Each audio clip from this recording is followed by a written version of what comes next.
Hello everyone. आज हम नवदीप दैया जी के फार्म पे हैं, विलेज सलाना, डिस्ट्रिक्ट सोनीपत, हरियाणा।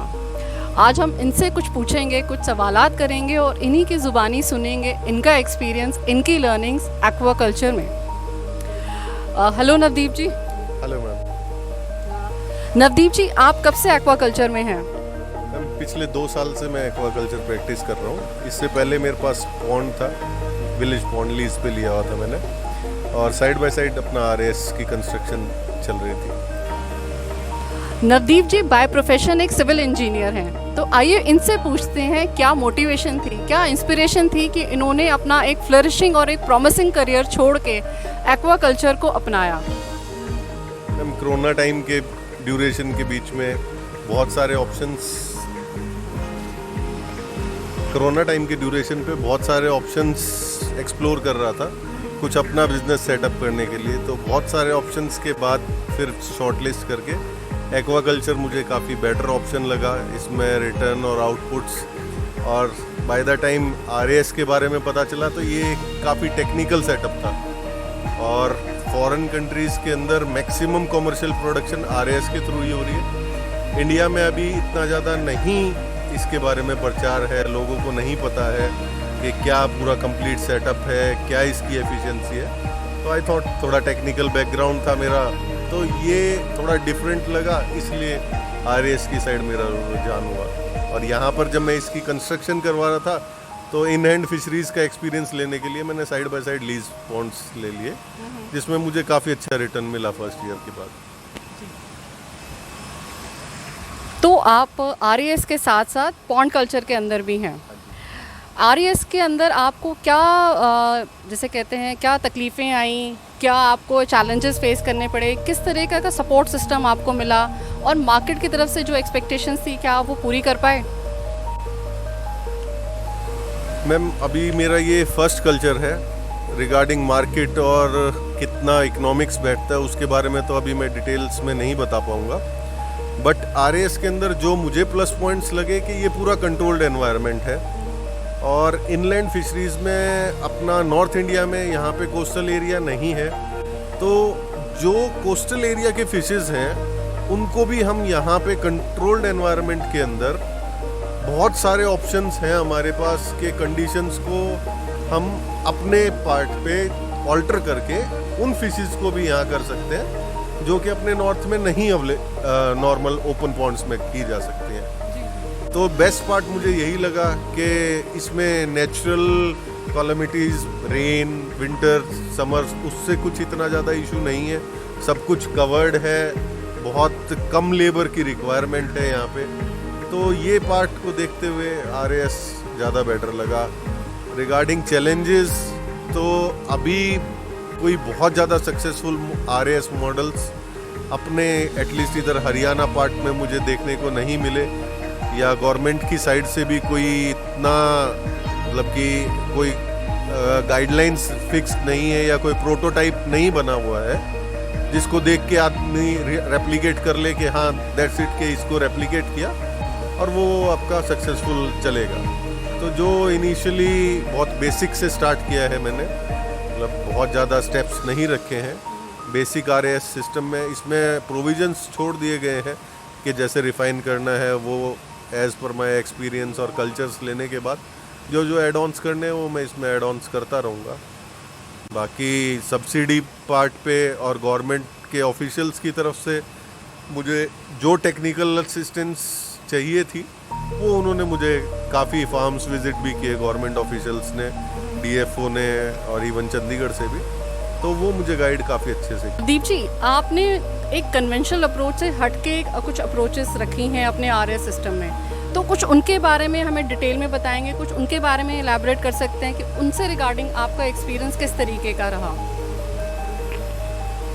एक्चुअली मैंने अपना आरएएस सिस्टम बहुत ही सिंप्लीफाइड रखा है, ना ज़्यादा फिल्ट्रेशन के डिफरेंट स्टेप्स को इंक्लूड किया है इसके अंदर। जो बेसिक आरएएस है, जो एक इनिशियल लेवल पे किसी भी एंटरप्रेन्योर को या फार्मर को स्टार्ट करना चाहिए, क्योंकि इनिशियल लेवल पे हम उतना ज़्यादा हाई डेंसिटी में फिशेस भी नहीं करने वाले हैं, क्योंकि फिशरीज़ का वो सब एक्सपर्टाइज भी लेना, एक्सपीरियंस लेना ज़रूरी है उस पार्ट पे।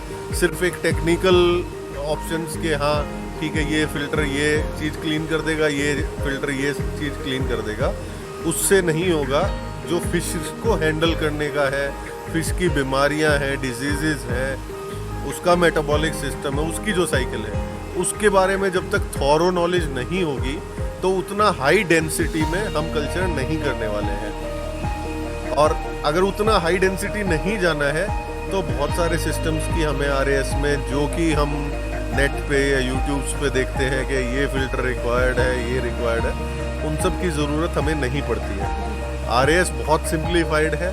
कल्चर टैंक्स हैं, एक आपका मैकेनिकल फ़िल्टर है जो सॉलिड वेस्ट निकालता है, वो ड्रम फिल्टर भी हो सकता है, स्क्रीन फिल्टर भी होता है, कन्वेयर बेल्ट भी होता है, 2-3 टाइप के ड्रम फिल्टर रहते हैं। ये सबसे बेस्ट और एफिशिएंट तरीका है जिससे हम सॉलिड वेस्ट निकाल देते हैं मिनिमम एनर्जी कंजप्शन पे।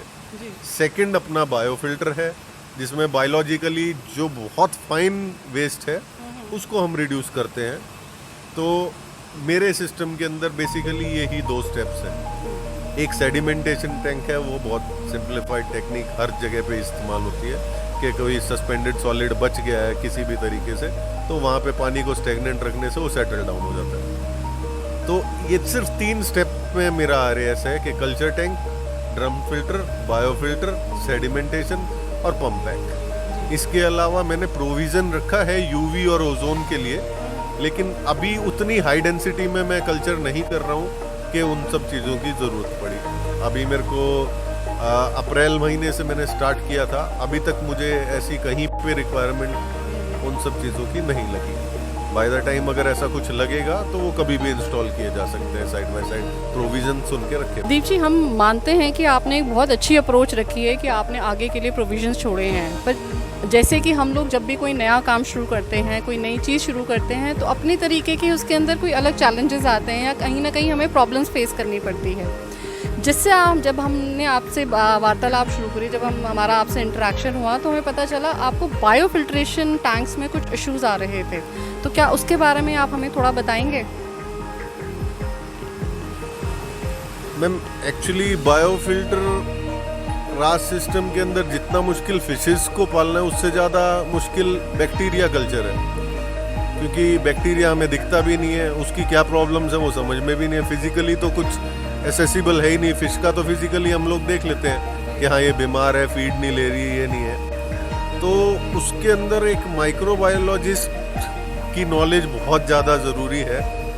और अभी विलेजेस के अंदर हरियाणा में जो मुझे लगा उतने ज़्यादा अच्छा सेटअप लैब्स और इन सब का भी नहीं है कि अगर मुझे कोई टेस्ट करवाने हैं या मुझे डिटेल में कुछ एनालिसिस करवाना है अपना बायो एक्टिविटी का, तो मुझे दिल्ली ही भागना होगा। और एक फार्म को रन करते हुए ये सब टेस्ट के लिए पूरा दिन आप ये सब चीज़ के लिए स्पेंड करना, जबकि टेस्ट आपको डेली बेसिस पे मॉनिटर करेंगे डाटा, तभी आपको कुछ समझ में आएगा, तो वो पॉसिबल नहीं हो पाता है। और मेरा जो सेटअप था इसके अंदर मैंने लोकलाइज्ड एरिएटर लगाए थे, जिससे बायोमीडिया की मूवमेंट पूरे बायोफिल्टर के अंदर कंप्लीट मूवमेंट नहीं थी, होमोजीनियस मूवमेंट नहीं थी।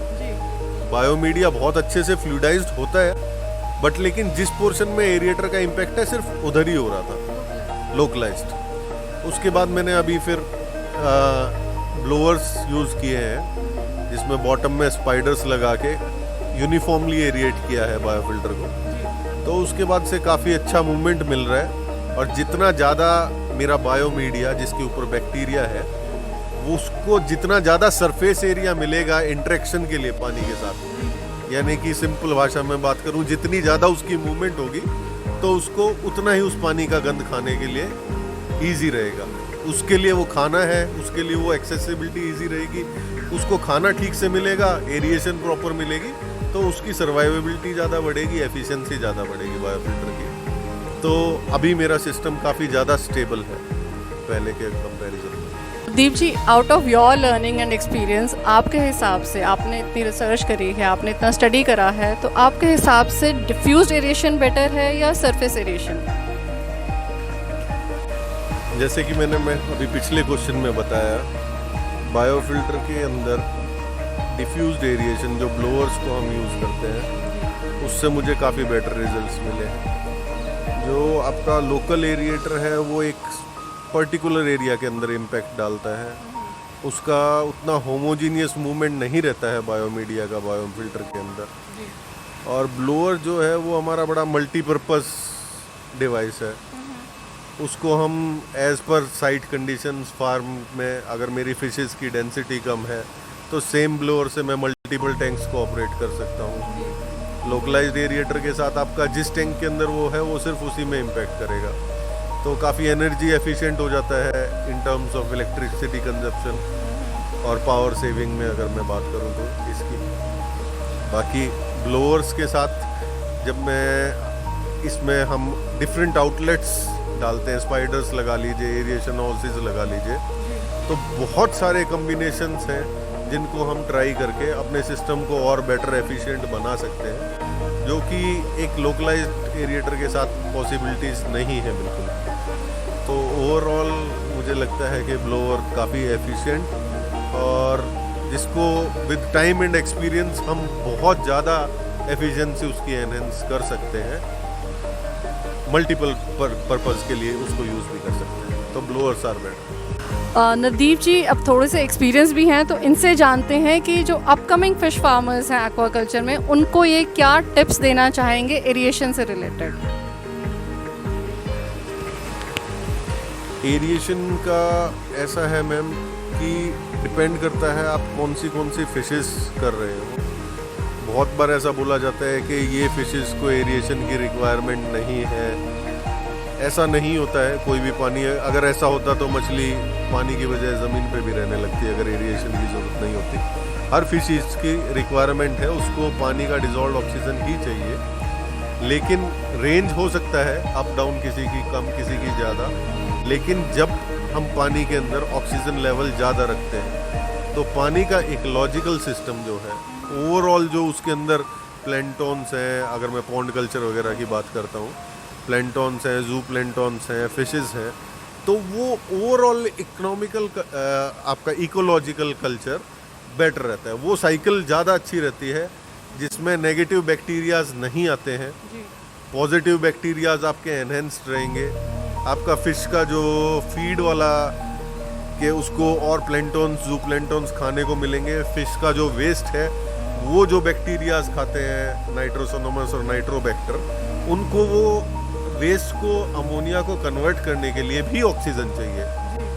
हो सकता है फिश आपकी कम ऑक्सीजन में ज़िंदा रह जाए क्योंकि उसकी लेवल वो नहीं चाहिए, स्पीसीज टू स्पीसीज डिपेंड करता है। बट अमोनिया को कन्वर्ट करने के लिए, ताकि आपके पॉन्ड में गंदी गैसेस ना बने, उसके पैरामीटर्स ख़राब ना हो, उसके लिए हमें ऑक्सीजन की रिक्वायरमेंट भरपूर मात्रा में चाहिए ही चाहिए।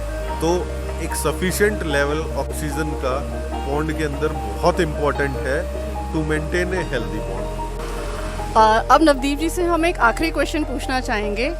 नवदीप जी, आपका एवरेस्ट ब्लोअर्स के साथ ओवरऑल एक्सपीरियंस कैसा रहा? मैम, जिस टाइम पे मैंने ये प्रोजेक्ट प्लानिंग स्टार्ट की थी और एग्जीक्यूशन में यहाँ पे सिविल वर्क चल रहा था, और बेसिकली आई वाज इनटू के टैंक्स कैसे होंगे, प्लम्बिंग वर्क कैसे होगा, तो मेरी दो मेन कंसर्न थे। एक तो पंप्स, वाटर पंप्स के पानी कैसे फ्लो इधर से उधर साइकिल करना है, और सेकंड एरिएशन, ये दो मेरे मेन कंसर्न थे। तो उस सिलसिले में मैं एवरेस्ट ब्लोअर के टच में आया था, और सिंस देन मैं प्लान कर रहा था एयरलिफ्ट पंप्स, बट मैंने नॉर्मल पंप्स को ही ऑप्ट आउट किया। उस टाइम पे एयरलिफ्ट पंप्स को तो नहीं मैंने यूज़ किया, बट लेकिन मेरा प्लम्बिंग के टाइम पे भी काफ़ी टेक्निकल सपोर्ट R&D टीम के साथ डिस्कशन हुआ एवरेस्ट ब्लोअर के साथ कि बेटर और एफिशिएंट वे में, ताकि लाइन लॉसेस एंड ऑल ये सब ना हो, ये सब डिस्कस हुआ। और फाइनली अभी मेरे बायो फिल्टर के अंदर एक इशू आ रहा था कि प्रॉपरली मैं बायो मीडिया को नहीं मोबिलाइज कर पा रहा था, होमोजीनियस मूवमेंट नहीं आ रही थी, क्योंकि मैंने पहले लोकल एरिएटर्स, लोकलाइज एरिएशन वाले एरिएटर्स यूज़ किए थे। तो देन अगेन एवरेस्ट ब्लोअर के साथ डिस्कशन में आया तो ब्लोअर्स के लिए मुझे सजेस्ट किया गया, फिर हमने ट्रायल्स भी किए और काफ़ी ज़्यादा बेटर रिज़ल्ट मिला है मुझे ब्लोअर्स के साथ, जिसमें बायोमीडिया की मूवमेंट बहुत ही ज़्यादा होमोजेनियस है और टेक्निकल पार्ट पे 2 ऑप्शंस दिए गए थे मुझे कि आप ये 2 ब्लोअर्स को ऑप्ट करें। इनिशियली बोला गया कि एक ब्लोअर आप लगा के देखिए, अगर बेटर परफॉर्मेंस मिलता है तो then you can opt for the second one.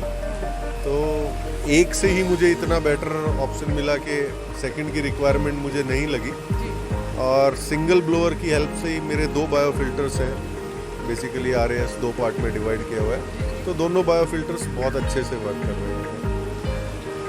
इनकी सेल्स टीम्स के बाद जब प्रोडक्ट मेरे पास डिलीवर हुआ था तो इंस्टॉलेशन के पार्ट पे भी इनका इंजीनियर मेरे पास आके और काफ़ी अच्छे से उन्होंने सारा मेरा थॉरो चेकअप किया, सिस्टम ढंग से काम कर रहा है और बहुत सारे ऐसे पैरामीटर्स थे जो मतलब मेरे को आइडिया भी नहीं था कि हाँ ये सब भी कंसीडरेशन में आते हैं, जिनके बारे में नो हाउ मुझे पता चला उनके रिसर्च टीम से। Thank you. नवदीप जी, एक छोटा सा क्वेश्चन और पूछूंगी। On a scale of 1 to 10 आप एवरेस्ट ब्लोअर्स को कहाँ पे रेट करते हैं? मैम ज़्यादा डिटेल तो मुझे नहीं पता है क्योंकि अभी मैंने मतलब कि जो प्रोडक्ट्स यूज़ किए हैं वो बेसिकली ब्लोअर ही यूज़ किया है। एयरलिफ्ट पंप्स मैं प्लान कर रहा हूँ मेरा जो ड्रम फिल्टर का स्लज टैंक है उसमें इंस्टॉल करने के लिए। तो जहाँ तक कि ब्लोअर्स की बात है तो मेरी तरफ से 10 on 10 है, कोई इशू नहीं है उसके अंदर, क्योंकि काफ़ी अच्छा मेरे को रिजल्ट मिला है उससे। Thank you. Thank you Navdeep ji, आपके साथ ये कुछ गुफ्तगू करने का हमें जो मौका मिला हमें बहुत ही अच्छा लगा। हम आपके पास दोबारा फिर आते रहेंगे, फिर आपसे वार्तालाप करते रहेंगे। अपना टाइम देने के लिए बहुत बहुत धन्यवाद।